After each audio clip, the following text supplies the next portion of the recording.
é ouro. Tudo que vocês veem é ouro. Olha só, gente, prestem bem atenção. Isso aqui. Senhoras e senhores, silêncio no estudo, tomada 2 gravando. Olha só, gente, isso aqui é madeira com ouro. Esse ouro, ele demonstra o quê? Enriquecimento dos olhos das pessoas. Tudo bem? Isso aqui a gente vai entender da seguinte forma. Isso aqui era um enfeite do teto do salão principal folheado a ouro. No resgate ele tem uma, nós temos 3. Tá? Esse jogo hoje montado ele vale 50 mil reais. Uau. Eu não tenho vergonha de falar isso não, para vocês verem como é que é os casos da nossa nação. A nossa nação valoriza futebol. Foi montado de R$1 bilhão lá na Amazonas. E eles não têm dinheiro para poder montar museu. Por quê? Quanto mais cultura dá para a população, pior, porque mais a população vai questionar. Por isso que eu falei ao senhor Geraldo Alckmin e eu vou falar de vocês para ele. No final desse mês, eu vou estar uma sentadinha na cadeira, vou conversar com ele algumas coisas que acontecem sobre a nação brasileira, que ele se diz do governador, mas eu vou aplaudir ele pela decadência dele. Isso mesmo! Outra coisa, gente.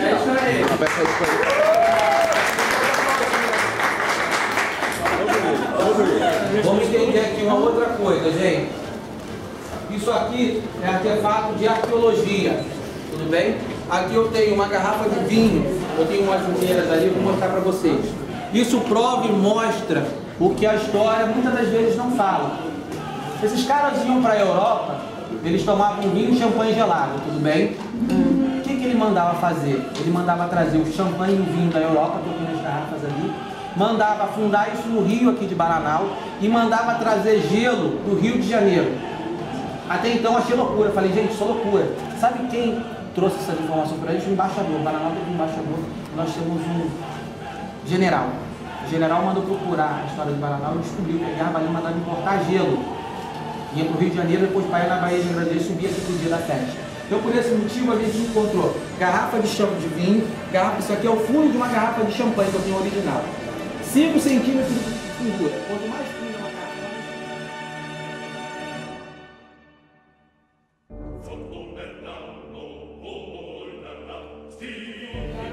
Pessoal, ali é ela, em 1900, todo mundo vê a foto de 1920 a 1930. Ela foi colocada ali, inaugurada, na verdade colocada em 1885, mas inaugurada em 1º de janeiro de 1889. Isso prova e mostra claramente que é o homem substituído pela máquina. Tudo bem? Da seguinte forma, ela aqui em 1920 a 30, as moedas de Bananal, 500, 1.000 e 2.000 reais. Bananal teve dinheiro próprio, que eu vou mostrar para vocês.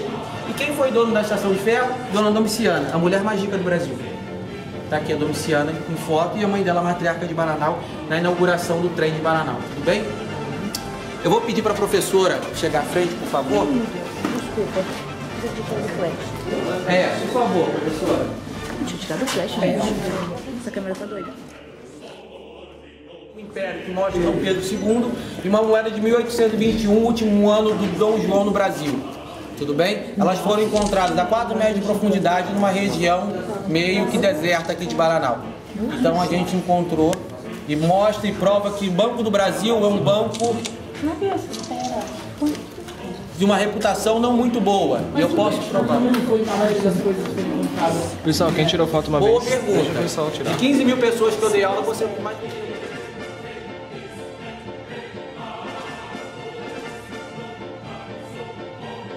Ele cria um banco. Eu te pergunto, o Banco do Brasil ou o Banco do Imperador? Imperador. Por quê? Porque a gente do Brasil queria acessar todos, né? Mas por que ele coloca o nome de Banco do Brasil? Dom João foi o único homem que conseguiu enganar Napoleão. Ele abraçou os franceses, ele abraçou os ingleses, não abraçou ninguém que veio para cá. A vinda dele já estava arquitetada 2 anos antes. Ele só veio porque Napoleão empurrou ele. Tudo bem? Daí ele cria o Banco do Brasil e induz as pessoas a depositarem dinheiro no banco, que fica lá no centro do Rio de Janeiro. Em 1821, quando ele vai embora, ele quebra o Banco do Brasil. E ele leva todo o dinheiro como forma de indenização. Ou seja, o homem era mais inteligente do que a gente sabia. Aí Dom Pedro I foi a São Paulo, na verdade, a convite da Câmara Municipal de São Paulo, ficou 5 dias em Santos. Quando ele retorna, ele recebe uma carta muito bonita que diz que ele merece ter obediência a Portugal. Fantástico, magnífico. O que ele faz? Independência ou morte. Patético. porque ele endividou o Brasil em 2 milhões de libras. O Brasil deveria ser reconhecido e teria que pagar 2 milhões de libras. Ou seja, a dívida externa que todo mundo fala, né? Cada cidadão hoje nasce devendo 5 mil reais. Você acha que o parto é de graça? A pessoa vai lá, vou ter neném. Não, sai do seu bolso. 5 mil reais cada brasileiro nasce devendo aos cofres públicos. Quem cria a dívida está lá atrás. Por isso que eu falo para vocês, se vocês não analisarem o passado de vocês, vocês não vão entender o presente, nunca jamais modificarão o futuro. E um detalhe, a próxima guerra não é por petróleo, é por água. Engraçado, nós estamos sentados numa mina de dinheiro, o aquífero Guarani. Ele vai sustentar a nossa humanidade durante 250 anos.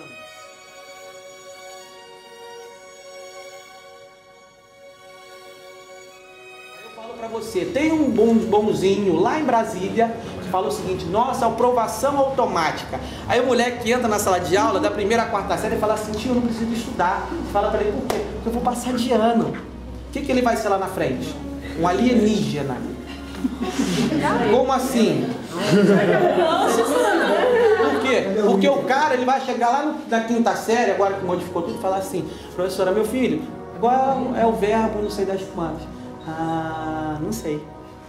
Quanto é tal, mas tal? Não sei. Por que isso? Quanto mais sabe, mais se questiona. Você vai saber dar valor ao seu dinheiro. Você vai saber dar valor aos impostos que você está pagando. E é interessante o governo falar para isso. Porque tudo isso, por que eu estou falando isso? Porque isso aqui quebrou, caíram, porque eles fincaram, obrigado professora, fincaram os pés deles no que eu chamo de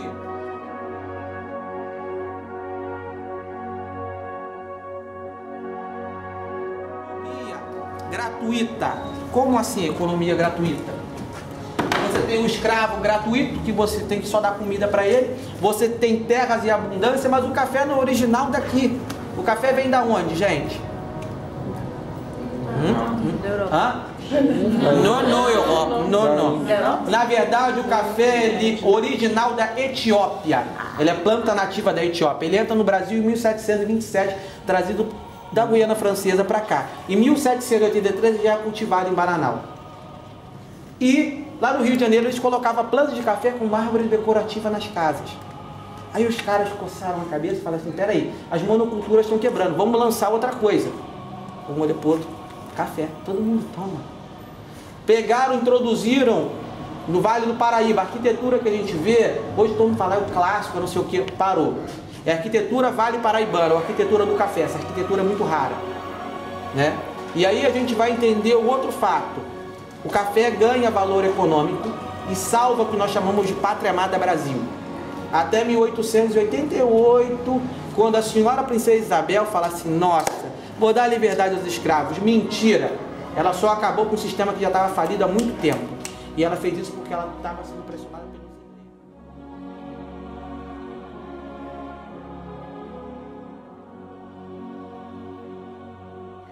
fotografia francês original. Ninguém no raio de 200 km tem isso. Tudo bem?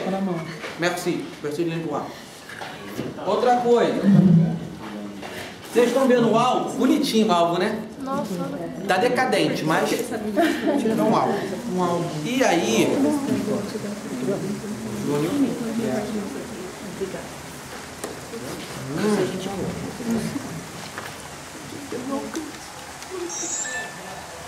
Aqui estão as fotos originais.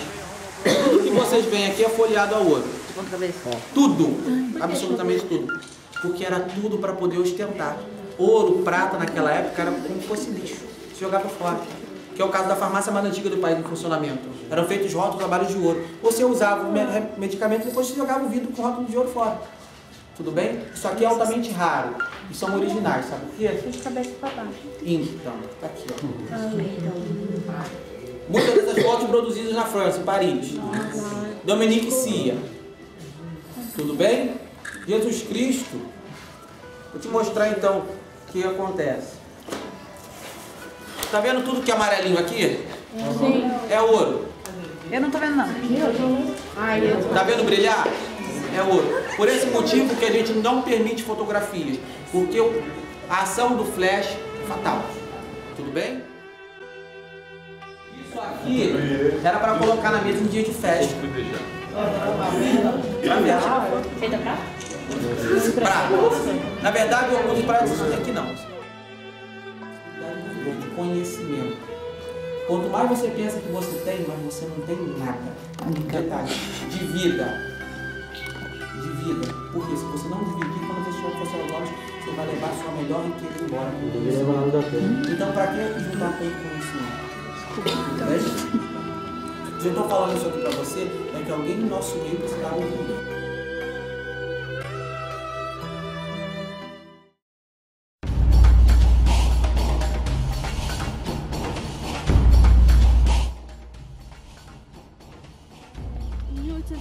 Em 1822, ela era composta apenas por um sobrado e plantações de café. Neste mesmo ano, ela foi visitada pelo príncipe regente Dom Pedro. Em 1858, seu criador faleceu na mesma época em que a fazenda estava completa. Somente em 1968 a fazenda foi tombada junto com uma imagem de São Roque e um crucifixo. Falar um pouco da fazenda Coqueiros. Ela foi construída em 1855 pelo Major Cândido Ribeira Barbosa e Joaquina Maria de Jesus. O herdeiro nasceu com uma doença grave e seus pais prometeram doar o peso dele em ouro para Santa Casa de Misericórdia de Bananal se ele vivesse até os 15 anos. Ele sobreviveu e ficou conhecido como Menino de Ouro. O peso do nascimento ou o peso de quando ele tinha 15 anos? Do nascimento. Do nascimento. Com a abolição, a fazenda foi vendida para Luiz Dias. Atualmente a propriedade permanece intacta e com ainda os pisos originais com mares antigos. O lavadouro de café, o moinho com rocha de pedra e até documentos que registram a passagem dos escravos. Vou falar sobre a resgate. A resgate tornou-se fazenda em 1828, com um dote de casamento de Alda Romana de Oliveira com o coronel Inácio Gabriel Monteiro de Barros. Nessa época, a propriedade já produzia café, porém em pouca quantidade. E além disso, possuía apenas 77 escravos. Em 1833, a fazenda Resgate foi comprada pelo senhor José de Aguiar Toledo, comerciante português, que chegou ao Brasil em meados do século XVIII. Ana Maria de Almeida, filha do comendador Luciano José de Almeida, dono da fazenda Boa Vista e possuidor de uma das maiores fortunas do Brasil à época. Em 16 de setembro de 1884, foi-lhe conferido o título de Barão de Aguiar Valim, por decreto imperial. Em poucos anos, Manuel de Aguiar Valim aumentou substancialmente sua fortuna e, em 1855, resolve fazer uma reforma na casa de... Ainda em 1850, no auge da produção cafeeira da província de São Paulo, o resgate já contava com mais de 400 escravos. Desses, 49 eram destinados aos serviços diretos do senhor, sendo 5 caseiros, 13 cozinheiros. Em 1878, ao falecer o comendador Manuel de Aguiar Valim, era um dos maiores fortunas do Brasil. Imperial, maior produtor de café da província de São Paulo. Em seu inventário constam as fazendas Resgate, Três Barras, Independência e Bocaína, além de diversos outros sítios e situações. Tinha quase 400 escravos, além de uma... 150, 400, na minha opinião, e de muitos historiadores, impossível. Eu contesto.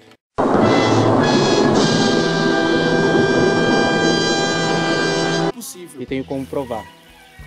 Você tem que discutir com uma historiografia que está sendo feita aí. Vamos analisar o seguinte, gente. O proprietário da Fazenda Resgate, ele mandou fazer um livro com 4 historiadores de renome nacional e internacional. Infelizmente esse livro eu não trouxe porque esse livro ele é muito raro.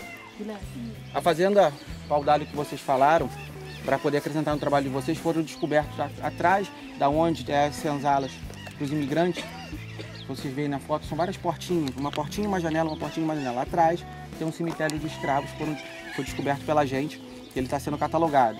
Essa fazenda ela é a única que pertence ao governo do estado de São Paulo, ela é tomada pelo IFAM. E pelos relatos e relatórios que nós temos analisado, ela ia se tornar um Museu Nacional do Café. Mas toda a mobília sumiu.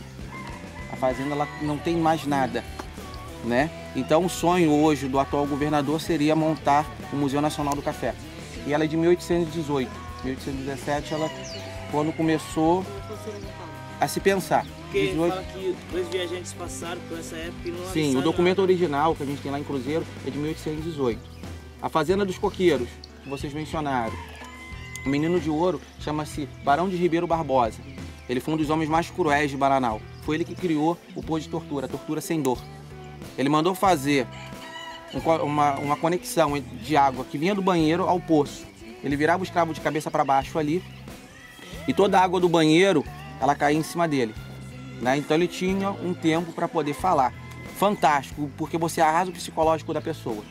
Se você desse uma surra no escravo, a gente vai entender que ele demorava muito tempo para poder se recuperar do castigo físico.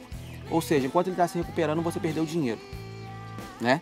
Então é mais fácil você castigar ele dessa forma, jogando as fezes produzidas pelo banheiro em cima dele e depois está tirando ele, colocando ele de volta para colher.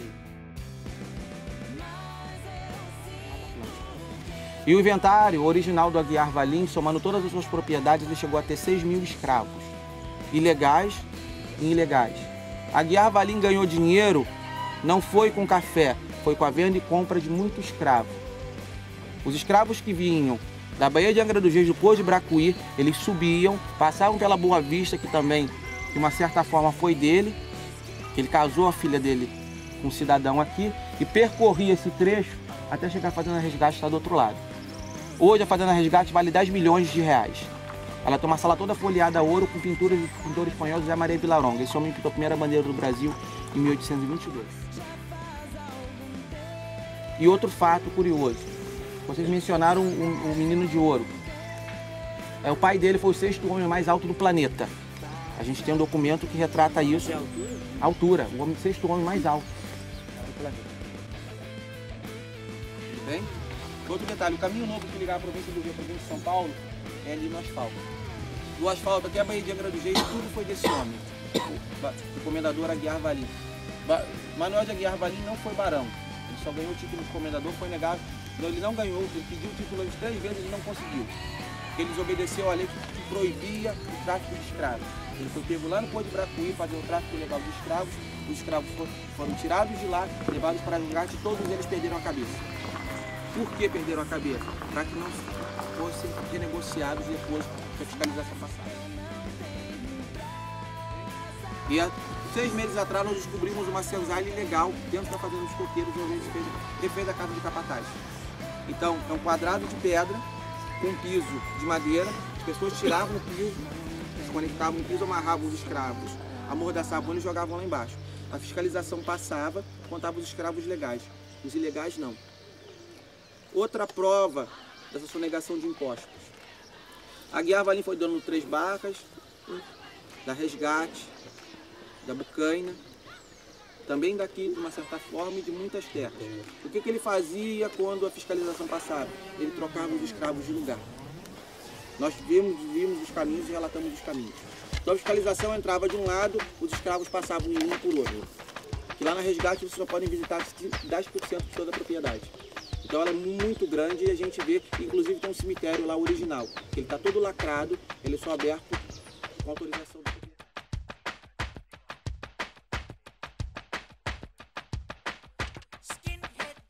governador. Hoje, nunca jamais, em hipótese alguma, vocês entrariam nessa casa e ser convidados. Por esse motivo ele mandou erguer lá fora um local para cavalo, onde tem aquela cerquinha branca, e onde estava o rapaz que tirou a corrente tinha um portão. Você só entra se o comendador deixasse, com hora marcada, e quando ele sabe, o assunto o interessava. Se o assunto não interessava, as pessoas eram cortadas. Tudo bem? Nós vamos entrar, mas só que eu preciso de você e a senhora. Você. Vou dar uma dica para quando eu tiver minha casa, vai ser... Você, senta lá na ponta pra mim. Eu? Você senta aqui. E aí, família? Você do lado dela. Você, cameraman, aqui. Você ali. Você aqui. Você ali. E você ali. Eu tô sendo tão espontâneo. Gente, os demais espalhem pelo ambiente, por favor. Eu vou ficar aqui de mucrano.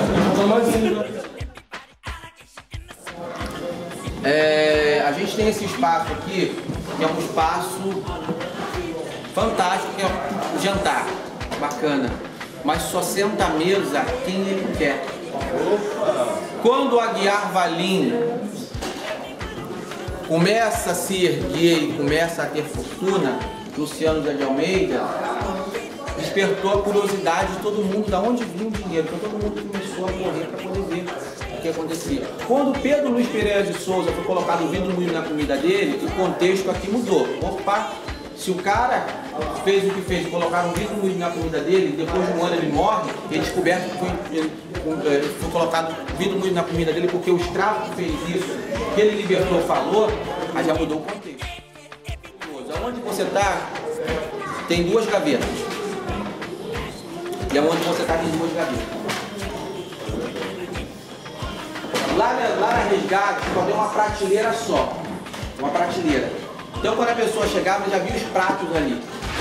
O que acontecia? E tudo que eles produziam era só para eles. Né? Não é que eu estou querendo deselegante. Mas se eles começassem a abrir para dar de comer para todo mundo, já era. Mas Luciano José de Almeida ele era diferente. Por que duas gavetas? Uma vai o prato, outra vai a arma. Desconfia de tudo e de todos. Vocês, meninas, estão sentadas nessa caminha aí, bacana, né? Essa cama não é de solteiro nem de casado. Ela é uma cama de viúva.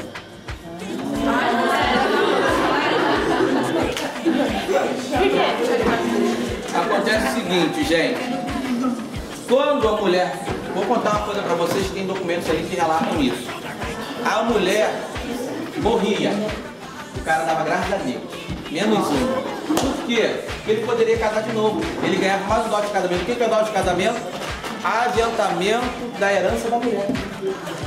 Então o que aconteceu? A mulher morreu, graças a Deus. Jesus é bom. Vamos casar de novo. Mas se o homem morria, ela voltava para casa do pai e ela ganhava essa cama de presente. Ela não podia casar de novo. O Thiago tem aí o quarto do Rio Duque de Caxias. O Caxias foi o seguinte, ele veio em 1842 aqui para combater os liberais de Silveiras. Aí o Luciano José de Almeida, muito visionário, falou assim, não, eu vou dar casa, comida, vou dar animais para ele. Fantástico. Coloca ele para dormir aqui. Aí o que acontece? Luciano José de Almeida, ele ganha o título de comendador. Ele não precisa comprar. Porque o Duque de Caxias foi lá intervir pelo homem. Ele ganha o título. Duque de Caxias subiu para poder combater os liberais de Silveiras. E depois nós temos o clássico, que é a Guerra do Paraguai. Fantástico.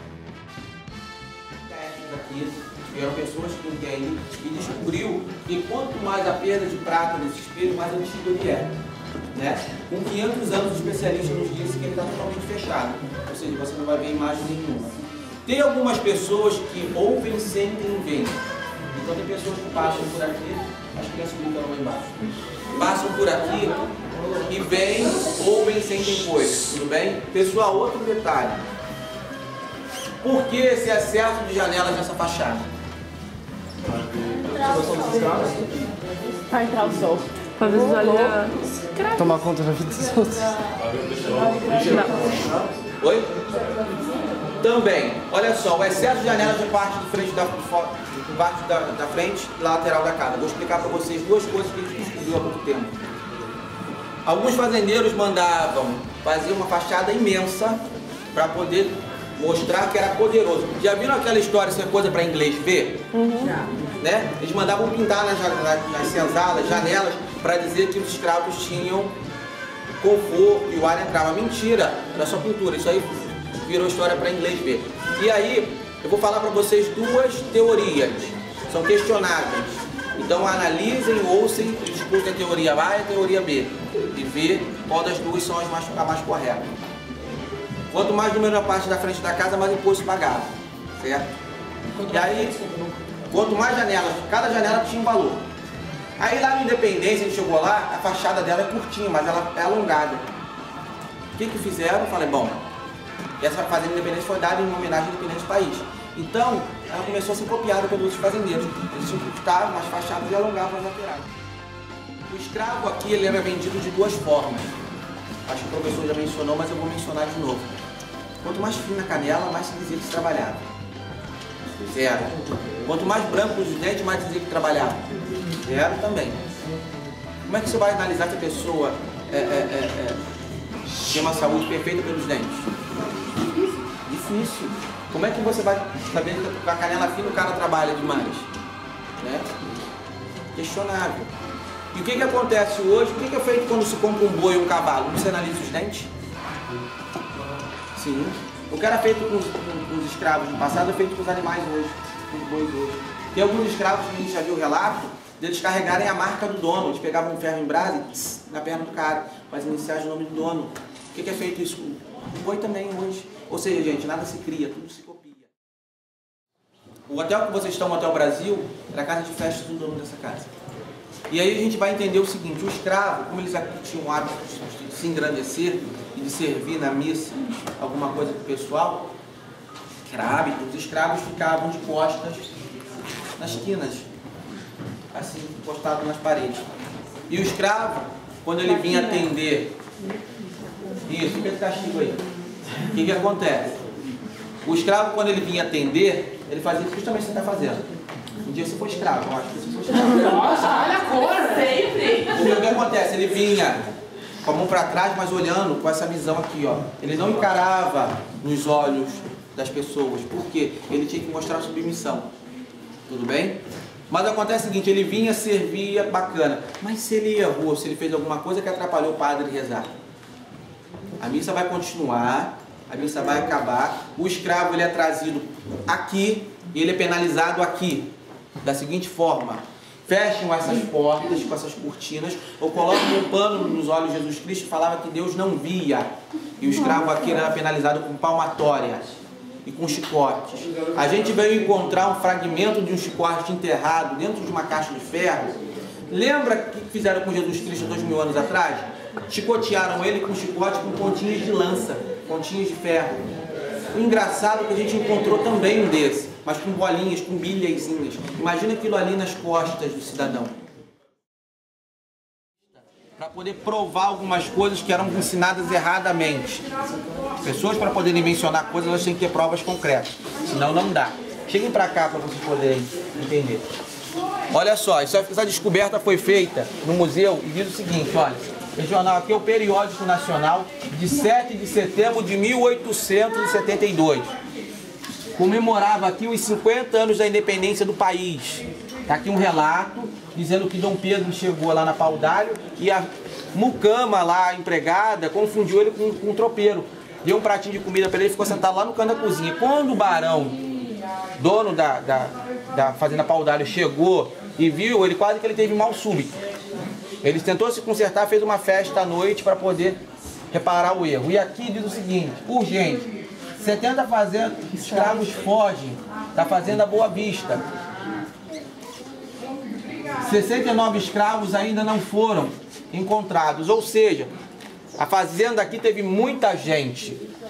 Essa fazenda teve de 810 a 1 milhão de escravos devido à produção de café. Os pés de café eram de 1.810.000 pés de café. Eu não precisava só de 69 para tomar conta de 1.810.000 pés de café. Eu precisava de bastante gente. Então essa aqui é a prova clara e consistente que a fazenda teve mais de 140 escravos. E quem fala que não tem, está errado. O documento prova, está aqui, é o jornal. Mas é original? Sim, é original. O original está no museu, eu mandei a cobra para cá. Para a nação brasileira, o que ele faz? Ele chega aqui e fala assim, bom, eu preciso plantar café. Fantástico. Mas para plantar café ele precisa de área, ou seja, ele detona tudo. Ele derruba tudo. Boa parte da Mata Atlântica está em cima das nossas cabeças. Olha o tamanho daquela madeira lá. Isso prova e mostra que houve uma devastação gigantesca. Imagina o que ele fez daqui até a Baía de Angra dos Reis. Ele criou, na verdade, um grande corte dentro da Mata Atlântica. A maior biodiversidade existente no nosso país está lá na Mata Atlântica. Porém, será tesoura, é isso? As madeiras são petrificadas. Isso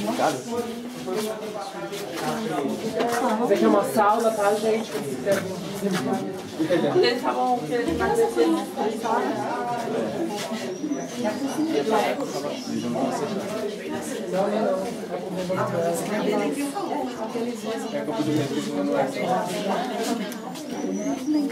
Nossa, eles já conheciam o alumínio.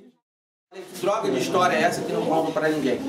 Lá na Fazenda dos Coqueiros, nós temos uma senzala doméstica que ela é dividida em duas senzalas. Uma senzala doméstica com 1,5 m de altura, onde as pessoas entravam, por isso que a capoeira é jogada curvada. Gente, de onde surge a palavra calor humano? Da senzala? A palavra calor humano vem do homem que aquece o próprio homem. Eles colocavam os escravos na parte de baixo da casa e o calor dos corpos deles aquecia a parte de cima. E existia... Existia uma outra senzala que era desse tamanho aqui, lá no Coqueiros tem, gente. Desse tamanho aqui. As mulheres entravam para poder ter os filhos de cócoras. Né? Aí entrava uma pessoa, ia lá dentro da pessoa e via se a criança era perfeita. Por quê? O escravo era tido no piso não como pessoa, mas sim como peça. Você vai vender uma peça defeituosa para alguém? Se você analisa a criança perfeita, ela fica. Se a criança ela é imperfeita, procurem o rio mais próximo e joguem ela lá dentro.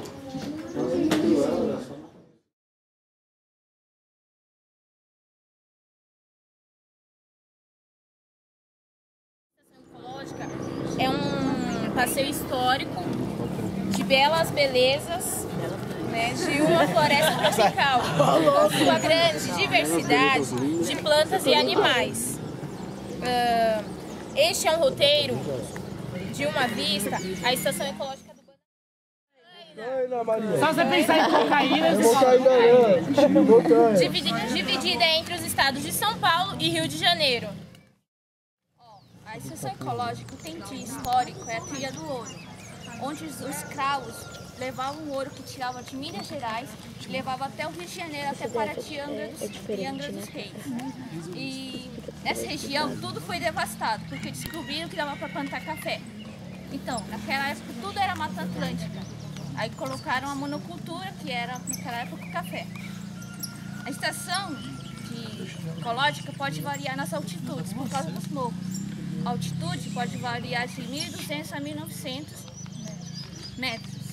O fator climático tem alta pluviosidade e que a temperatura varia de 20 a 33 graus. Hoje o Paraná é uma cidade parcialmente esquecida, como ela é vista mais como um patrimônio histórico. Não tem mais tanto atrativo como na época. E hoje eles usam muito o turismo, o ecoturista, pra tentar reerguer a cidade, gente, porque todo mundo sabe que a cidade quebrou há muito tempo atrás. É o que sustenta a cidade. Não só para conhecer sua história de pura riqueza, cujos testemunhos são os belos sobrados da cidade e os casarões das suas fazendas.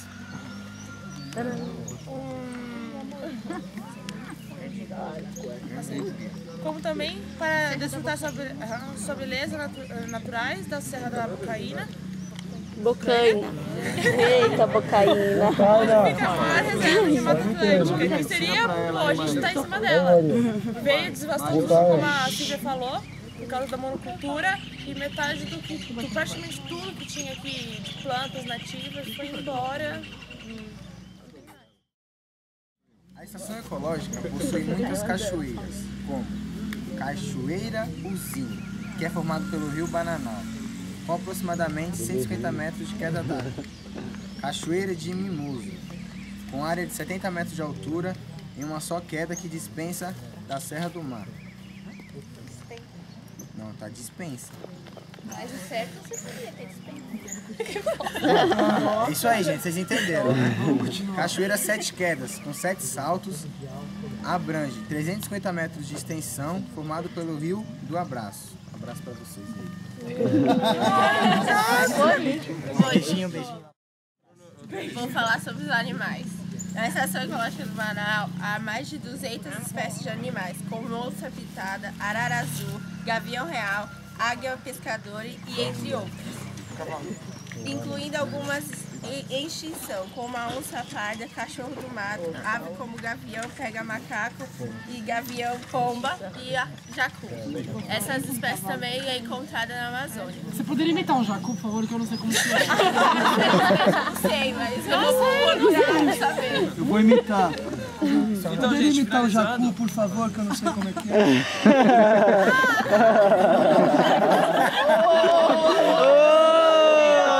Então, gente, pra terminar... Não encosta em mim, eu quero papo. Pessoal. Relação cortada. Então, pra terminar, a Estação Ecológica... Vai lá, Mucama Fashion. Ai, banana. Só no peito. Pra finalizar, a Estação Ecológica, pela vasta... como eu posso dizer? Diversidade de plantas. Vamos dizer que o mais importante do Brasil depois da Amazônia. Por quê? Ela foi reconhecida pela Unesco como patrimônio da humanidade. Tipo, puta que pariu, a gente tem um grande tesouro aqui. Censura, porque aqui é uma remanescente da Mata Atlântica, é o que sobrou daqui, entendeu? Por isso é uma reserva. O que seria esse grupo sem você, Silvia? Concordo plenamente, Thiago. Acabou com o resto. É o meu comentário pessoal, vocês podem concordo com não você, criticar. Então, depois vocês pensam isso, então... Gente, foi isso, né? Essa é a Estação Ecológica do Bananal. Uma salva de palmas para os 6. Silvia vai por 6. Concluir tudo então com mais um trechinho do Monteiro Lobato, que é do conto Cidades Mortas. As fazendas são escoriais de soberbo aspecto vistas de longe, entretecedoras quando se lhe chega aos pés. Ladeando a casa grande, senzalas vazias e terreiros de pedra com viçosas guanchumas nos interstícios. O dono está ausente, mora no Rio, em São Paulo, na Europa. Cafezais extintos, agregados dispersos. Subsistem unicamente como lagartixas na pedra, um pugilo de caboclos opilados, de esclerótica biliosa, inermes, incapazes de fecundar a terra, incapazes de abandonar a coerência, verdadeiros vegetais de carne que não florescem nem frutificam. A fauna cadavérica, de última fase a roer os derradeiros capões de café escondidos nos grotões. Aqui foi o Breves, colhia 80 mil arrobas. A gente olha assombrada na direção que o dedo Cicerone aponta, nada mais. A mesma morraria nua, a mesma saúva, o mesmo sapé de sempre. De banda a banda, o deserto, o tremendo deserto que o Átila Café criou. Outras vezes, o viajante lobriga ao longe, rente ao caminho, uma ave branca pousada no topo de um espeque. Aproxima-se devagar ao chouto rítmico do cavalo. A ave esquisita não dá sinais de vida, permanece imóvel. Chega-se ainda mais, franze a testa a pura vista. Não é ave, é um objeto de louça. O progresso cigano, quando um dia levantou acampamento dali rumo a oeste, esqueceu de levar consigo aquele isolador de fios telegráficos. E lá ficará ele, atestando mudamente uma grandeza morta, até que decorram os muitos decênios necessários para que a ruína consuma o rijo poste de candeia, ao qual amarraram um dia, no tempo feliz em que Ribeirão Preto era ali.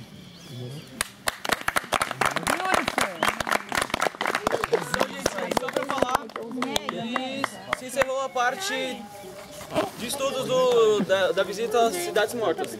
Então todos os grupos se fecharam e depois vamos reunir todas as informações para fazer um trabalho final para apresentar nas escolas. Nas escolas não, na escola. E é isso aí, gente. Obrigadão. Valeu pela contribuição do grupo geral. Eu acho que é importante colocar assim, o que o professor está lendo foi um livro escrito em 1919. Em 1919. É uma coletânea de contos, na verdade. Isso. Vocês podem perceber que o que está escrito é um retrato de hoje ainda. Sim. Né? Porque vocês veem aqui, toda essa região que nós visitamos, que são as chamadas cidades mortas, né, que foi uma denominação dada por Monteiro Lobato, o que vai acontecer? Eles têm essa dificuldade justamente o quê? De crescer por algum lado, né? Então quando ele fala que os donos estão no Rio, em São Paulo, na Europa, é verdade. Né? O dono daqui, acho que o Rafael, se não me engano, acho que ele falou que são empresários, não? São empresários. Sobre 9 empresários, né? São 9 empresários, né? Então, quer dizer, percebam que toda aquela tradição da época, que era passada de pai para filhos, grandes fazendeiros, morreu. Né? Então, o que ele escreve é o que retrata hoje também ainda. Né? Podem ver que quando a gente passou pelas cidades, de certa forma, quase 100 anos depois do que ele escreveu isso, ainda a história é a mesma. Exatamente. A história não mudou nada. Não mudou nada, né? Continua esse mesmo padrão.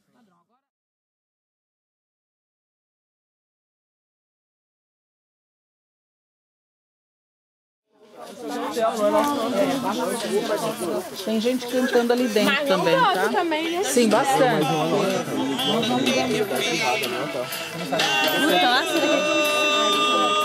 Gente, vocês são públicos agora. Todo mundo sentado, que nós vamos servir vocês sentados. Todo dia? Eu não gosto de comer sentado. Então, tchau. Então, tchau. De novo? Não, agora eu tô filmando. Finalizar. Tchau, gente. Até nunca mais.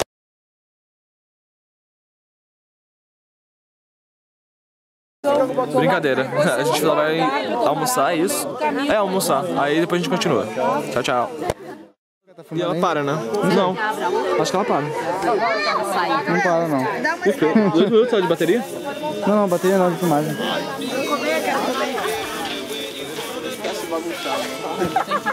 tirar foto do vídeo pra aquela área? Eu queria tirar foto fake, mas minha câmera tá descarregada. Eu tiro. Não joguem o copinho. Don't believe it's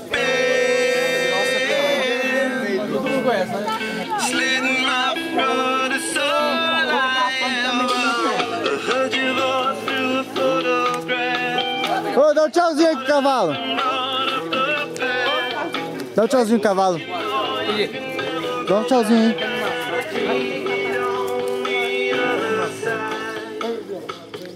Seis mosqueteiros?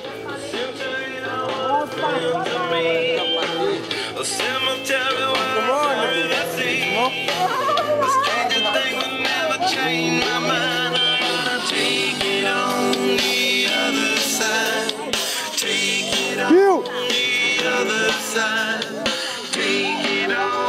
É papel.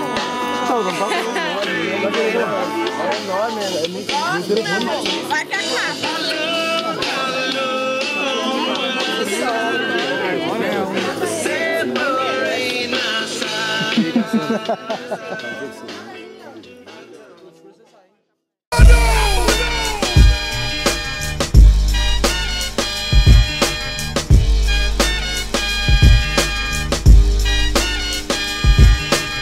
Your time is up, my time is now. You can't see me, my time is now. It's the franchise where I'm shining now. You can't see me, my time is now. Dead man walking. Keep rolling, rolling, rolling.